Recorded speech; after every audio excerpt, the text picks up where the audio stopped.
Et salut les rôlistes et bienvenue dans cette nouvelle vidéo YouTube. Je reviens et prends le micro une nouvelle fois après quelques mois d'absence pour vous parler d'un jeu de rôle. Cette fois-ci, je viens pour vous parler de Pénombre, édité chez Aesir Lab.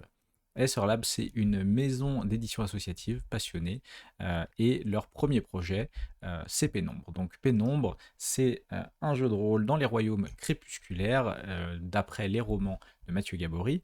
Et on a depuis quelques jours des ressources disponibles. Donc là, je suis sur le site d'Acer Lab, comme vous pouvez le voir, et on a des ressources disponibles, et notamment tout ce qui constitue le kit d'initiation avec 2 livrets et des pré-tirés. Et ils ont aussi mis en vente le kit d'initiation qui s'appelle le premier cahier gris, qui contient ces 2 livrets, 6 fiches de prêt tirées, des tokens, une map, une belle boîte qui pourra aussi contenir l'écran, donc du très beau matériel. Et je voulais profiter de cette occasion pour vous présenter ce jeu après une première lecture. Donc euh, je vais passer sur les PDF, mais comme je le disais, les PDF sont disponibles gratuitement en téléchargement, donc n'hésitez pas à les voir, n'hésitez pas à les télécharger, n'hésitez pas à les lire. Mais après une lecture, j'avais envie de vous montrer ça pour les personnes qui n'ont pas forcément envie de lire des PDF et simplement d'entendre quelqu'un parler de ces jeux. Et ben, je voulais vous présenter un petit peu ce que c'était et ce que contenaient ces 2 livrets. Euh, donc Pénombre, ça va être comme je le disais, un jeu de rôle dans l'univers des chroniques crépusculaires. Personnellement, je ne connais pas extrêmement bien cet univers-là. Quand j'ai entendu parler de ce nouveau projet, j'avais déjà entendu parler de l'univers, j'avais déjà entendu parler du premier jeu de rôle dans cet univers, le jeu de rôle qui s'appelle Agon, mais j'avais pas eu l'occasion de les lire. Et donc j'en ai profité pour trouver les romans et commencer à lire les romans. Donc là, j'ai terminé les 2 premiers tomes, je suis dans le troisième tome. J'adore jusque-là les romans et l'univers. Donc c'est vraiment un univers de medieval fantasy qui a énormément de particularités, énormément de choses assez particulières. J'avais déjà adoré les Chroniques des Féales de Mathieu Gabory, et on retrouve un peu cette touche, je trouve, avec des idées très spécifiques, des idées très particulières qui changent le Medfan habituel, avec des magies et des concepts qui s'éloignent de l'ordinaire, et c'est très agréable à lire. Et donc je me suis jeté dans la lecture de ces deux livrets. Donc le premier livret, c'est vraiment une présentation de l'univers, des règles et des pré-tirés. Ça se situe, on va dire, en 4 parties, mais on va présenter un petit peu le jeu, qu'est-ce qu'on joue, comment on y joue. Après, il va y avoir une vingtaine de pages sur les règles, puis des pré-tirés. Chaque pré-tiré tient sur 2-3 pages, et des termes techniques et un genre de glossaire de termes liés à l'univers. Donc le premier livret fait 60 pages. On nous explique ce que c'est que Pénombre, sur quoi ça se base, donc des ouvrages de référence, donc notamment les derniers romans parus, donc les plus récents, ils ont été édités ou réédités plutôt en 2022. C'est important à noter parce que vous pourrez trouver des vidéos YouTube qui en parlent, mais certains des romans, il me semble principalement alors je sais plus lequel, je crois que c'est le tome 3 ou le tome 6, mais il y a un des tomes qui a eu différentes fins avec les années, donc si je comprends bien, ce jeu de rôle Pénombre se base plutôt sur la dernière des fins qui a été écrite, et aussi La Cité Exangue, tome 1 et 2, qui sont les derniers romans parus en 2018 et 2022 dans cet univers-là, et qui clôt un peu l'univers, si je comprends bien. Encore une fois, je peux dire des bêtises, je ne connais pas l'univers parfaitement. Et donc, qu'est-ce qu'on joue à Pénombre? On va jouer des éminences grises. Les éminences grises, c'est des gens au talent très développés, on va dire, qui sont formés pour être des espions, des assassins, des conseillers dans une académie, l'académie du Souffre-Jour, et on va jouer ces éminences grises. C'est vraiment un jeu plutôt orienté jeu à mission. On va pouvoir forcément faire évoluer nos personnages comme dans tout jeu de rôle, et on va dire avoir une trame long terme, mais chaque scénario va potentiellement être amené via une mission que potentiellement le Souffre-Jour, l'académie nous donne à faire, ou des contacts, enfin voilà. Mais donc il y a vraiment cette idée de jeu à mission qui est présentée dans le jeu, dans ce livret. C'est un système plutôt simple, je reviendrai sur le système après. On a pas mal de peuples, là vous voyez, page de droite, il y a 15 peuples qui sont présentés. Donc il y a énormément de peuples, je trouve, qui ont leur spécificité. Je vais pas toutes les nommer, mais par exemple les âmes accouchées, c'est des objets qui se sont vus offrir une âme par une fée noire et qui cherchent leur place dans un monde de chair et de mort. Donc par exemple, dans les premiers tomes des Chroniques crépusculaires, eh bien, le héros principal, le personnage que l'on suit principalement, qui s'appelle Agon, a une arme qui est une rapière et qui est aussi une âme accouchée, c'est-à-dire que c'est une rapière qui a sa propre personnalité. Et cette rapière s'appelle Pénombre, donc le jeu de rôle si présent a probablement, même plus que probablement, été nommé après cette rapière. Donc les âmes accouchées, ça peut être n'importe quoi, ça peut être une armure, une arme, je sais pas quoi, un collier, un bijou, mais donc on va jouer cette âme animée. Je crois pas que ce soit précisé dans le PDF, je suppose qu'ils en parleront plus dans le livre principal, mais je suppose que ça traduirait le fait qu'il y a quand même un porteur à cette âme accouchée, ou que le porteur serait un autre PJ, mais que ce qui compte, c'est vraiment l'âme accouchée, l'objet. Donc ce qui peut être intéressant avec ça, et c'est pour ça que je précise que je veux parler de ça, c'est que peut-être qu'on va jouer par exemple une rapière qui a une âme, qui est une âme accouchée, et on va avoir différents porteurs au cours des histoires, mais l'important, en fait, notre personnage joueur, ça va vraiment être cette rapière, par exemple. Donc ça, c'est un des peuples assez particuliers. Un autre peuple que je trouve très particulier, c'est les danseurs affranchis. En fait, il y a plusieurs magies dans les royaumes crépusculaires qui sont les mages, ils vont pouvoir faire leur magie seulement en utilisant un ou plusieurs danseurs qui sont des petites créatures, des petits êtres minuscules qui sont constitués de magie pure, qui sont intangibles, et les magiciens en fait vont faire danser ces créatures, et à chaque fois tant qu'un danseur danse, il crée une forme un petit peu on va dire des étincelles de magie qui vont pouvoir permettre de faire des sorts, de faire de la magie. Et donc certains des magiciens dans cet univers ont des danseurs et font danser leurs danseurs pour générer de la magie. Mais là, a priori, on peut jouer un danseur affranchi, donc c'est vraiment une de ces petites créatures d'énergie pure qui va pouvoir elle-même faire de la magie. Il me semble que les danseurs ne parlent pas, ne sont pas doués de parole, mais elles peuvent exprimer énormément de choses par la pensée et via leur danse. Ça peut aussi être un concept très intéressant, puisque ça veut dire que on va peut-être incarner un personnage joueur qui ne parle pas directement. Voilà, donc ça c'est un deuxième exemple. Bien sûr, il y a des humains, mais on a aussi plein d'autres peuples, des satyres, des gnomes, des minotaures, des ogres, des géants. Donc même les géants, ça a l'air compliqué parce que ça veut dire qu'on ne peut pas passer du tout partout.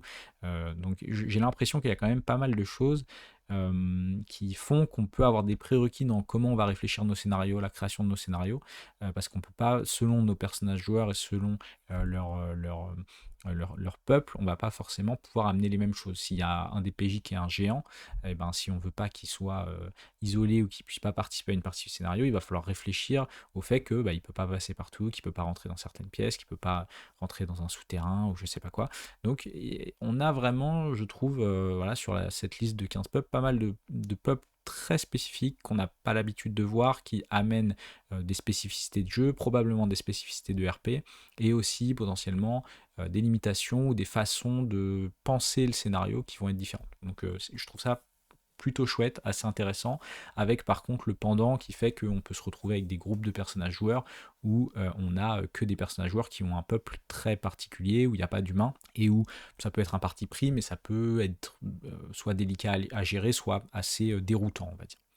Voilà, après on a une liste de royaumes, je ne vais pas rentrer dans les détails, mais une très belle carte. Donc la carte, elle est aussi imprimée en grand format quand on achète le format, la version physique, avec, voilà, ici il nous explique une liste des royaumes et en deux trois phrases les spécificités de ce royaume. C'est suffisant pour un kit d'initiation. On nous parle de la magie, des différentes magies. Donc là, c'est pas numéroté, mais il y en a 7, 8, 9, 10, une douzaine de magies. Et donc, notamment, je parlais par exemple voilà, de l'éclipsisme, qui est le fait de manipuler les danseurs comme des outils pour créer des illusions et toutes sortes d'éléments utilitaires. Voilà, mais on a énormément de différentes magies, et notamment l'accord, qui est, je trouve, une magie très chouette, où on va utiliser notre musique avec différents instruments. On va être spécialiste dans un instrument, et on va être accordé, et on va pouvoir pénétrer l'esprit de ceux qui écoutent notre musique, les manipuler, etc., etc. Donc vraiment des concepts de magie intéressants.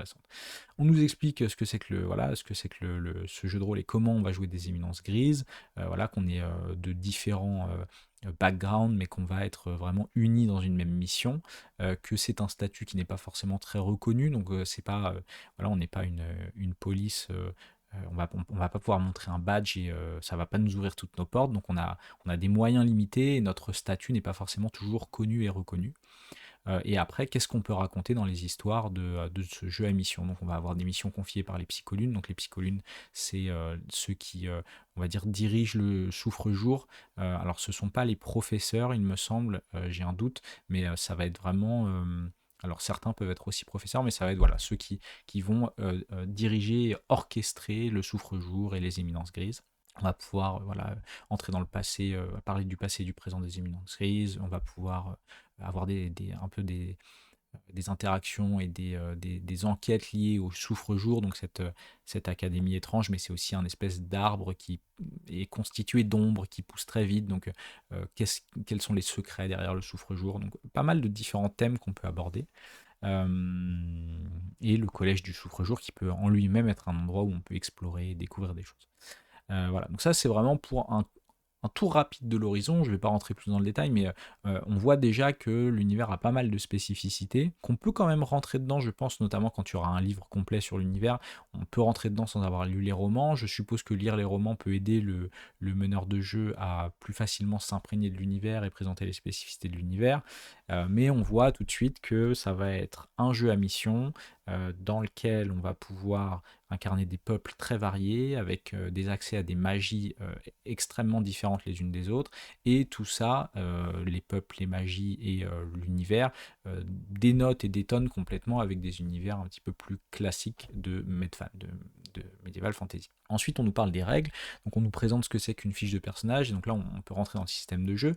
Le système de jeu a l'air extrêmement simple et plutôt bien pensé, je trouve. On va avoir 5 caractéristiques principales qu'on appelle des harmoniques, qui vont être classées entre D4 et D12. Donc on va pouvoir avoir un D4, un D6, un D8, un D10 ou un D12 dans cette valeur. Et ça va être le dé qu'on va lancer quand on va utiliser cette harmonique. On va avoir un niveau de conscience qui va être représenté par des jetons.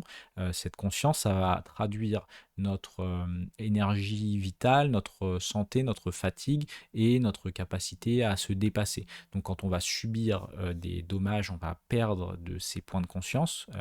Et quand on va vouloir avoir des dés supplémentaires ou pouvoir déclencher des effets spéciaux ou utiliser notre magie, on va retourner certains de ces points de conscience. Donc on ne les perd pas, mais on les montre comme activés, ce qui fait que d'un côté, on va petit à petit s'épuiser et user nos ressources en utilisant nos jetons, en retournant nos points de conscience, et d'un autre, à chaque fois qu'on va subir des blessures, qu'elles soient physiques ou mentales, et ben on va perdre de ces jetons qui vont représenter notre fatigue et à quel point on est à bout de souffle et à quel point on va plus pouvoir rien faire. Et dès qu'on se repose un bon peu, on va récupérer tous les jetons qu'on avait perdus, et on va aussi retourner tous les jetons qui avaient été désactivés, on va dire, ou retournés. Donc voilà un système de jetons, un système un peu de points d'action, pas de points d'action, mais de points d'héroïsme, on va dire. Une liste potentielle de pouvoirs, donc en fait qui peuvent être des actions qu'on va déclencher, qui vont être des capacités surnaturelles qu'une éminence grise peut utiliser et activer.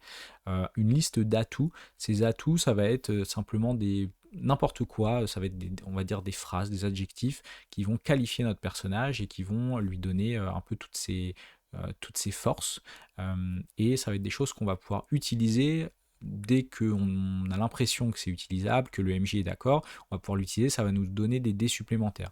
Donc là, l'exemple ici, ça va être, je sais pas, le premier exemple, c'est nous allons trouver mon compromis. Donc ça veut dire, ben, je suis potentiellement fort à la négociation et fort à convaincre les gens de se ranger de mon point de vue, en tout cas c'est comme ça que je le comprends. Et il y a 3 dés qui sont cochés, ce qui veut dire que à chaque fois que je vais faire un jet qui est pour persuader quelqu'un de se ranger à mon point de vue, bah, probablement je vais pouvoir valider ça avec mon meneur de jeu et avoir 3d6 supplémentaires à lancer. Tout ce qui est dés supplémentaires, on lance tout le temps des D6 supplémentaires. Donc en gros, on va toujours avoir notre harmonie qui va être entre un D4 et un D12. On va lancer ce dé une fois. Et en plus de ça, si on dépense des jetons, si on a des atouts qui s'appliquent, des choses comme ça, on va ajouter des D6 à notre pool de dés qu'on va lancer. Et en plus de ça, on peut avoir des maîtrises magiques qui vont voilà, avoir des effets magiques. Et les maîtrises magiques vont tout le temps coûter un point de ressource en plus de nécessiter un jet.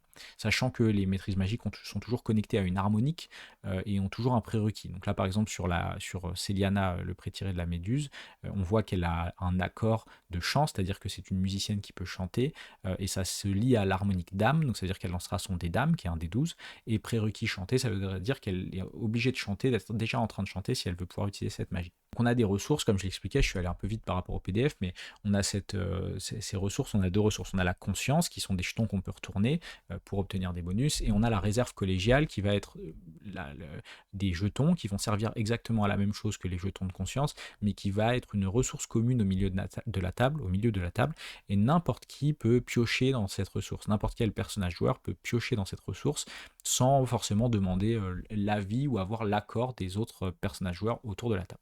Donc ça permet avec ces ressources voilà, potentiellement d'avoir pas mal d'effets différents qui vont ajouter une partie de gameplay supplémentaire, on va dire. On nous explique comment les éminences grises peuvent agir et comment elles vont pouvoir dépenser leurs jetons. Donc en fait, on a ces 5 harmoniques, l'âme, l'esprit, l'étincelle, la nature et la nuit. Chacune de ces harmoniques va être liée à un type d'action. Donc par exemple, je vais prendre l'étincelle. L'étincelle, c'est la capacité à observer, repérer, réagir vite, à attirer l'attention, à capter la lumière. Donc voilà. Donc en fait, on va, selon ce qu'on essaye de faire, se rattacher plutôt à une harmonique ou à une autre, et donc le meneur de jeu va dire fais-moi un test d'âme ou un test d'esprit ou un test d'étincelle, etc. On peut en dépensant des jetons, que ce soit des actions collégiales ou des jetons personnels, on va pouvoir produire des effets magiques, on va pouvoir compenser des niveaux de maîtrise magique si on n'en a pas assez, on pourra relancer notre jet de dés, on peut tenter des merveilles, c'est-à-dire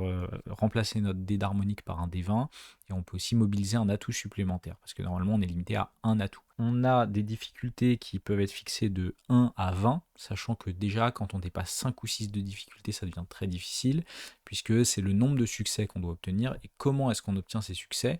Vous voyez, c'est le schéma en haut à gauche ici. Par chaque tranche de 4 affichée sur un dé, on va obtenir un succès.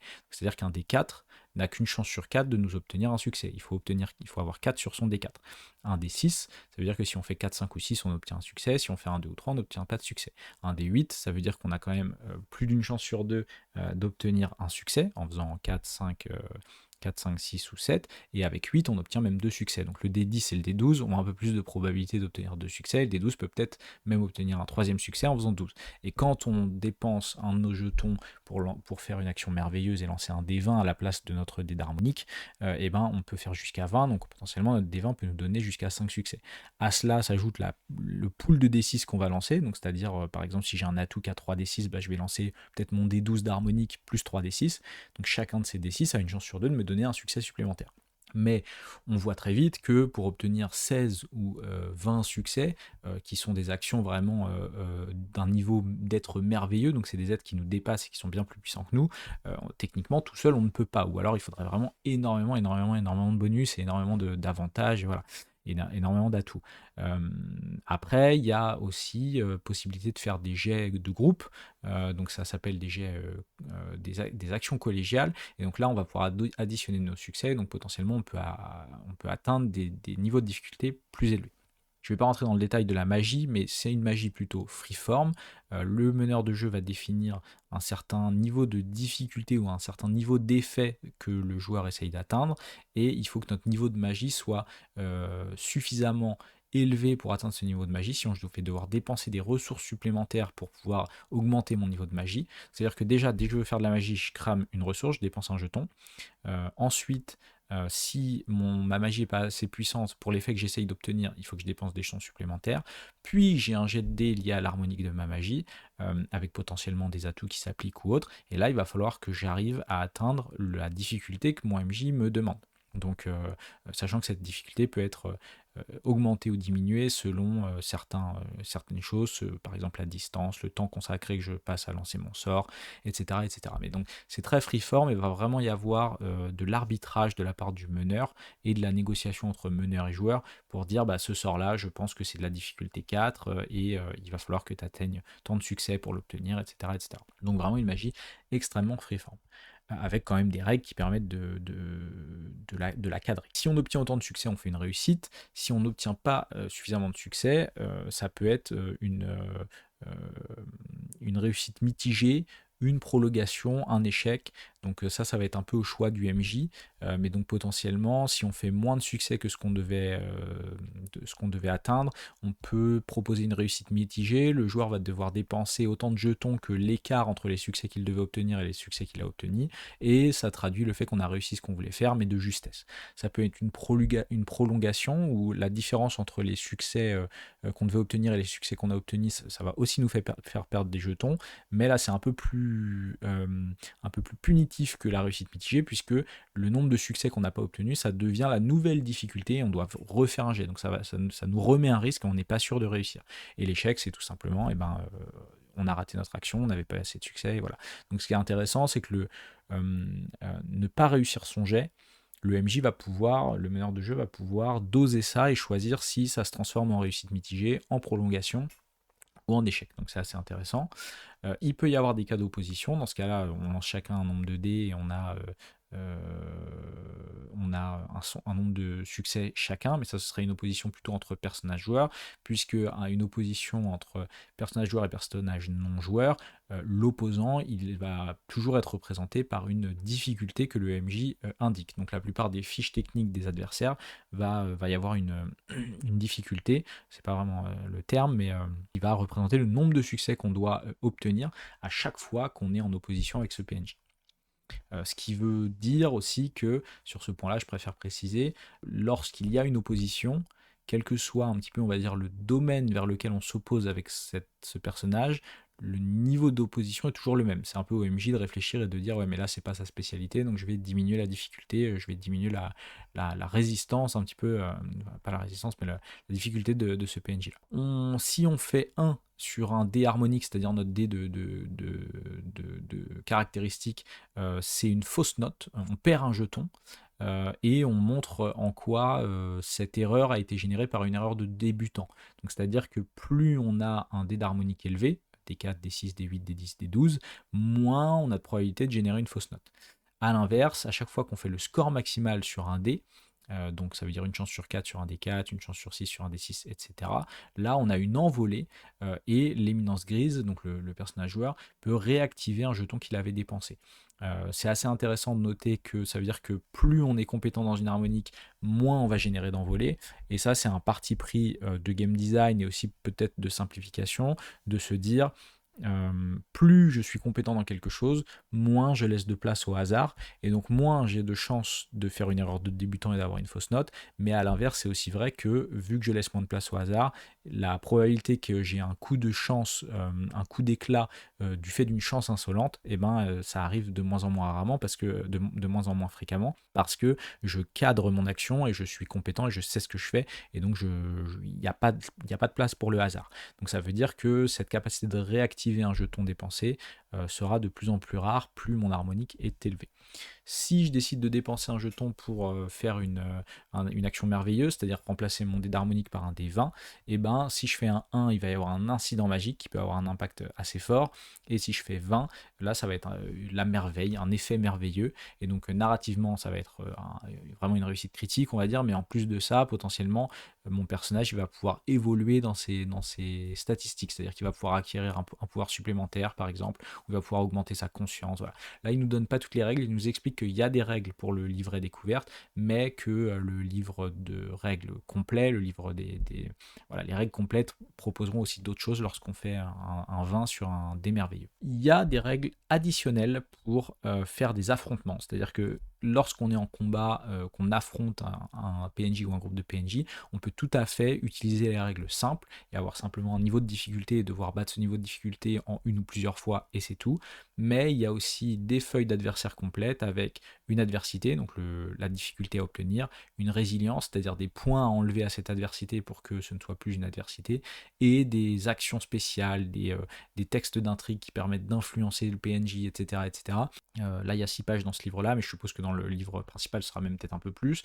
Mais il y a des règles spécifiques aux affrontements pour avoir quelque chose d'un petit peu plus crunchy, tactique, mais ça reste quand même très narratif et très simple à prendre en main. C'est juste que si on aime bien avoir un combat un peu épique qui prenne un petit peu plus de temps, avec des retournements de situation, avec un petit peu plus de valeurs chiffrées, de jets de dés qui peuvent faire pencher la balance dans un sens ou dans un autre, eh bien, il y a des règles qui peuvent permettre de faire ça. Ce qui est intéressant, ça veut dire que on peut tout à fait dans un scénario avoir des affrontements, des combats qui vont se résoudre via le système simple et un ou deux jets de dés, mais qu'à un moment important où potentiellement on veut mettre l'accent dessus, ou alors c'est le combat épique de la fin du scénario, ou je ne sais quoi d'autre, et bien là on va pouvoir utiliser les règles d'affrontement, passer un petit peu dans un mode différent et avoir un zoom sur cet événement, un zoom sur cette scène qui va être alimenté par des règles un petit peu plus détaillées et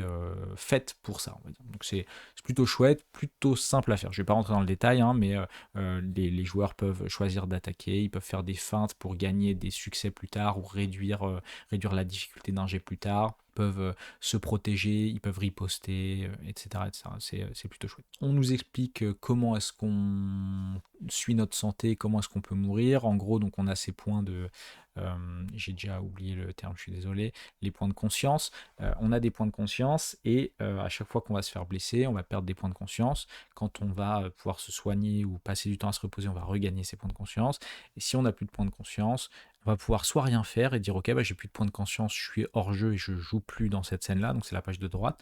Soit on va pouvoir dépasser ses limites et dans ce cas là on subit une complication de niveau 3, on récupère et réactive 3 jetons, on n'est plus épuisé, mais si on devait reperdre tous nos jetons et être épuisé à nouveau, dans ce cas-là, notre personnage meurt. Donc, ça veut dire prendre un risque assez élevé pour pouvoir continuer à être actif dans la scène, ou décider que notre personnage meurt directement, et dans ce cas-là, avoir un peu un dernier coup d'éclat et un dernier impact avant la fin du personnage joueur. Je ne rentre pas dans les détails, mais ce qu'il faut retenir ici, c'est que la mort n'arrive pas forcément extrêmement vite, on a le temps de la voir venir, et qu'on a toujours, sauf cas très particulier, mais on a toujours le choix de simplement dire ok, bah, je suis épuisé, j'ai plus de points de conscience, donc simplement je suis hors jeu.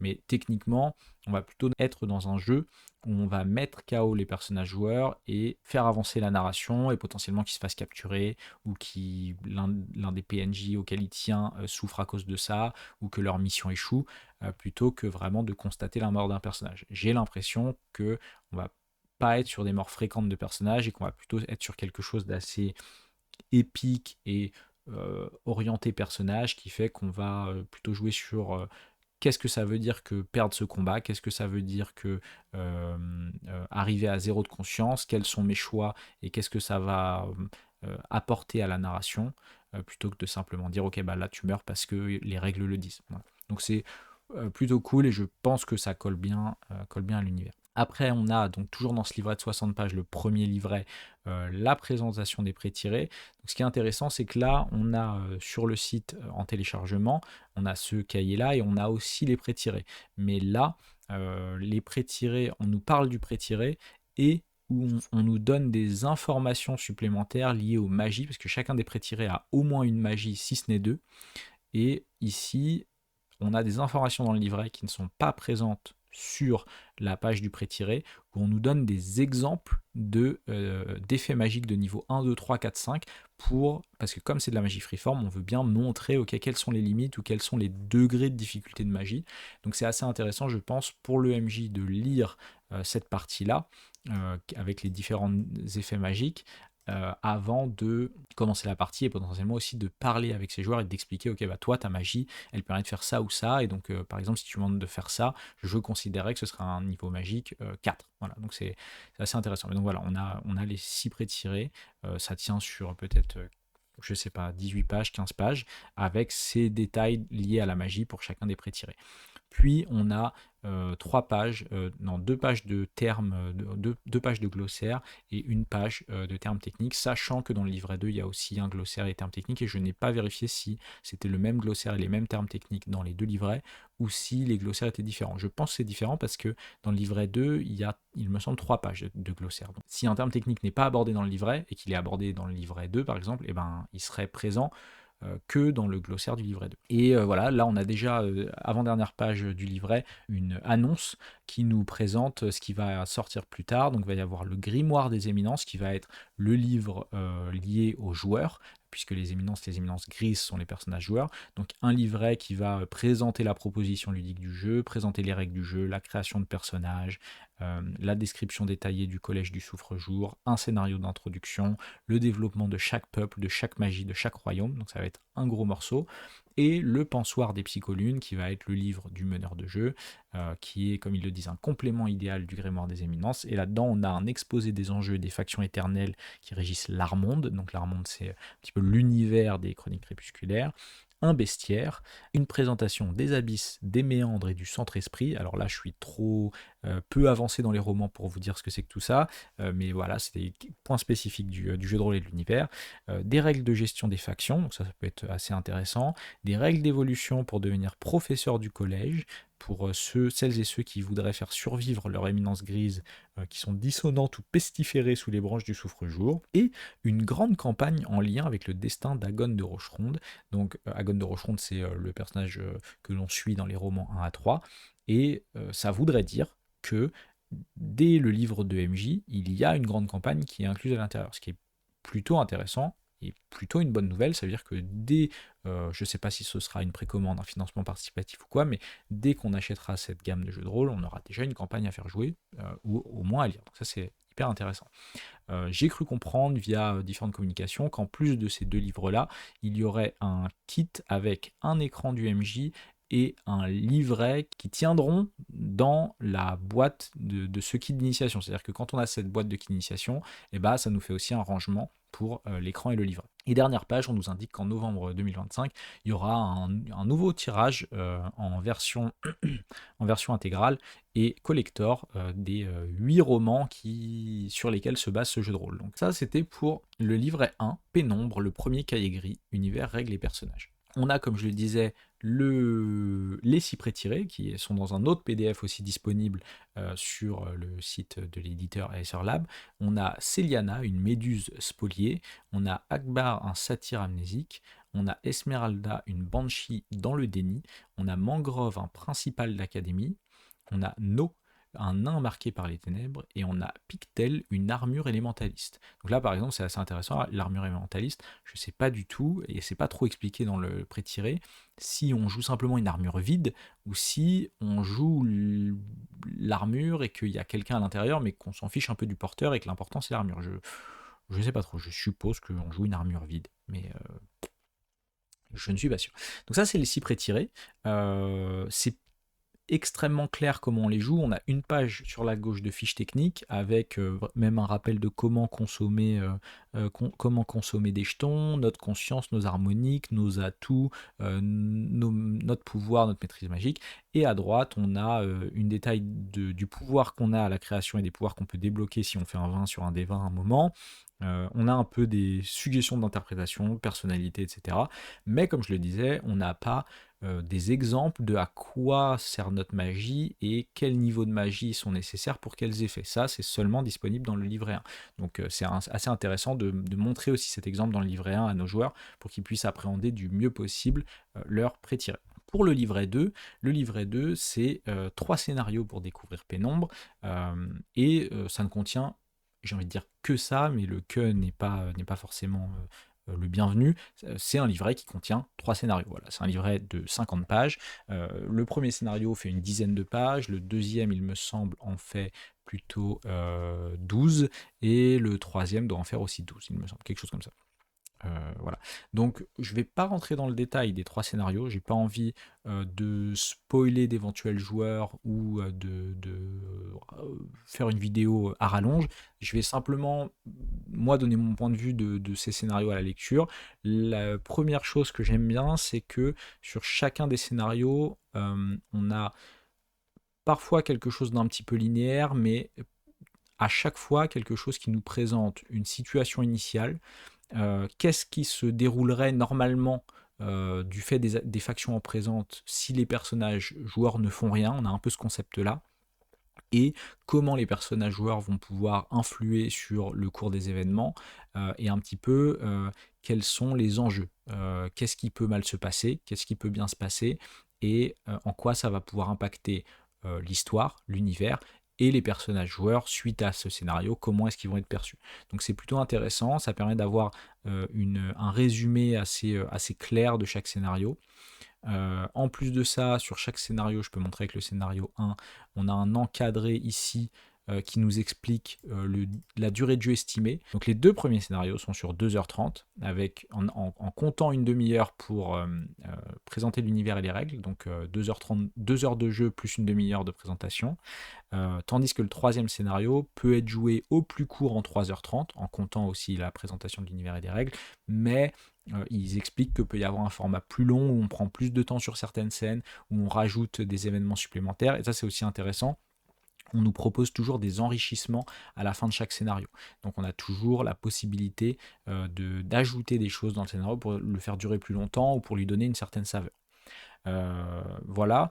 Les scénarios ont toujours un petit peu des embranchements, ou en tout cas des choix qui font que on va pas vivre le même scénario, on n'est jamais sur quelque chose de linéaire, dans le sens où on va nous dire ok, là il pourrait se passer ça ou ça selon ce que les PJ font, et donc petit encadré, ok, s'il se passe ça, voilà ce qu'on vous propose, tandis que s'ils font ça, bah voilà plutôt vers dans quelle direction va se tourner l'histoire. Donc on n'a pas quelque chose de linéaire comme on peut le trouver dans d'autres kits d'initiation ou dans d'autres scénarios du commerce. On a quelque chose qui est, si je devais comparer, on va dire, on n'est pas dans un scénario qui serait vraiment comme Spire, où on a juste un cadre de départ et c'est parti. On a quand même différentes scènes qui sont proposées, un déroulement de l'histoire, donc on a quand même quelque chose avec une trame d'avancée, on va dire, mais on est loin d'un scénario, on va dire, un peu classique, comme on peut trouver en Warhammer V4 par exemple, où il y a vraiment une succession d'événements, de lieux qui font qu'on se sent parfois un petit peu guidé, voire enfermé dans un parcours. Donc on est vraiment dans un juste milieu entre les deux, j'ai l'impression, avec suffisamment d'informations pour pouvoir improviser certaines choses, des noms de PNJ et des informations sur ces PNJ qui font qu'on peut peupler l'univers assez facilement, et à chaque fois un ou deux adversaires avec une fiche technique pour pouvoir utiliser les règles d'affrontement dont je parlais dans le livre 1, qui font que chacun de ces scénarios d'introduction présente un petit peu de façon complète un pan de l'univers ainsi que l'ensemble des règles du jeu. Donc c'est plutôt 3 scénarios réussis, sachant que il me semble que c'est le scénario 2 ou l'une des accroches du scénario 2 peut être la fin du scénario 1. Donc on a aussi assez facilement une trame narrative qui fait qu'on peut jouer le 1, puis le 2, puis sans trop de soucis raccrocher les wagons avec le 3. Ce qui veut dire que ça ne me semble pas compliqué à voir avec la campagne qui sera présente dans le livre du meneur, le cahier, je ne sais plus comment on appelle ça, le cahier des psycholunes ou quelque chose comme ça, mais le livre du meneur qui sortira. Mais en tout cas, j'ai l'impression qu'on pourrait, si on le souhaite, créer des personnages, quand on aura la capacité de créer des personnages avec le livre de base ou le livre des joueurs, faire les scénarios 1, 2, 3 pour commencer à découvrir les règles, comprendre le système, comprendre l'univers, etc., etc., et enchaîner sur la campagne. À mon avis, c'est quelque chose de tout à fait jouable. Mais donc voilà, je ne vais pas rentrer dans le détail. Je noterai juste, voilà, des fois on a un peu des schémas comme ça qui sont plutôt intéressants, qui nous montrent un peu voilà, comment évoluer faire évoluer les choses. On a 2-3 plans, on a voilà, même 2 plans simplement qui sont présentés à la fin aussi qu'on peut imprimer. Et on a un glossaire, hein, des termes liés au scénario, on a 3 pages, 2 pages et demie, et des rappels techniques liés aux règles sur une page. Voilà pour le deuxième livret. Donc Pénombre, vraiment pour moi une très bonne lecture jusque-là. Comme je le disais, tout ça est disponible en téléchargement sur le site de l'éditeur sous ressources Pénombre.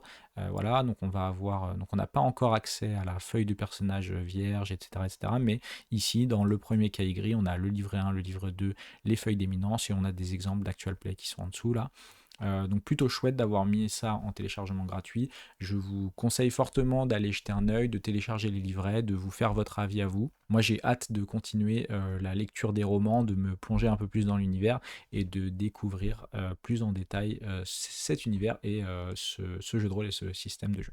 J'espère que cette vidéo vous a plu. N'hésitez pas à mettre un pouce, mais aussi à un petit commentaire pour me dire ce que vous avez pensé de cette vidéo, s'il y avait des passages un petit peu longuets, si ça vous a plu, ce que vous pensez de Pénombre et des Royaumes Crépusculaires. Ça fait toujours plaisir de voir des gens qui interagissent et qui commentent mes vidéos et qui me soutiennent. Donc n'hésitez pas à partager ma chaîne, vous abonner. Je vous souhaite bon jeu et vous dis à bientôt.